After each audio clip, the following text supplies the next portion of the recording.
Junior Zubeen বুলি ভবা মাধৱ বৰাৰ কেইবাটাও গুৰুত্বপূৰ্ণ মন্তব্য। মুখ্যমন্ত্ৰী ডক্টৰ হিমন্ত বিশ্ব শৰ্মাক আগুৰি ধৰিলে মাধৱ বৰাই। গৰিমা বৌয়ে সমাধি ক্ষেত্ৰত গৈ কান্দি কান্দি হাতযোৰ কৰি কিয় ন্যায় বিচাৰিব লগা হ'ল।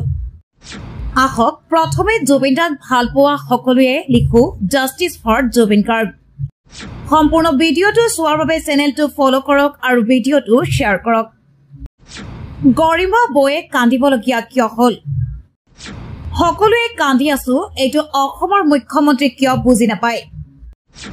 স্পষ্ট কথা, অহা 10 দিনৰ ভিতৰত আমাক ন্যায় লাগিবই। আৰু দাদাৰ লগত পলিটিক্স নকৰিব। দাদাই বিৰাট বেয়া পায় এইটো বস্তু। দাদাৰ লগত এইবোৰ ৰাজনীতি নকৰিব, এইটো স্পষ্ট কথা।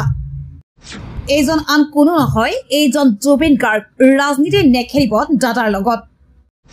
জুবিন দা ঢুকুৱা আজি 25টা দিন হ'ল, কিন্তু আমি কিয় ফেচবুক, হোৱাটছআপ, ইনষ্টাগ্ৰামত কিয় ইমান যুঁজিব লগা হ'ল?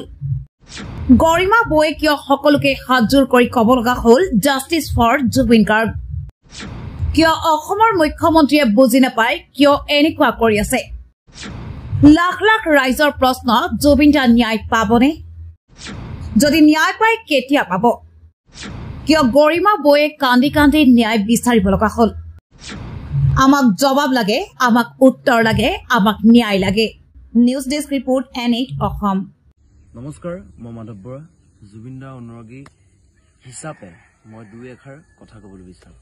জুবিন দা আজি ঢুকুৱা 25 দিনেই হ'ল, আৰু ন্যায় কাৰণে যে ইমান দেৰি লাগিছে, আমি ইমান যুঁজি আছো। ফেচবুক হওক, হোৱাটছএপ হওক, আমি যে ইমান লিখি আছো, অসমৰ মুখ্যমন্ত্ৰী কেলে বুজি পোৱা নাই? ইমান দিন কেলে লাগিছে মানে? দাদাৰ সমাধি ক্ষেত্ৰত গৈ বৌয়ে কান্দি কান্দি দাদাৰ ন্যায়ৰ কাৰণে হাতযোৰ কৰি অসমবাসীক অনুৰোধ কৰিছে যে ন্যায়ৰ কাৰণে সকলোৱে ফেচবুক, হোৱাটছএপ, ইনষ্টাগ্ৰাম সকলোকে লিখক দাদাৰ ন্যায়ৰ কাৰণে।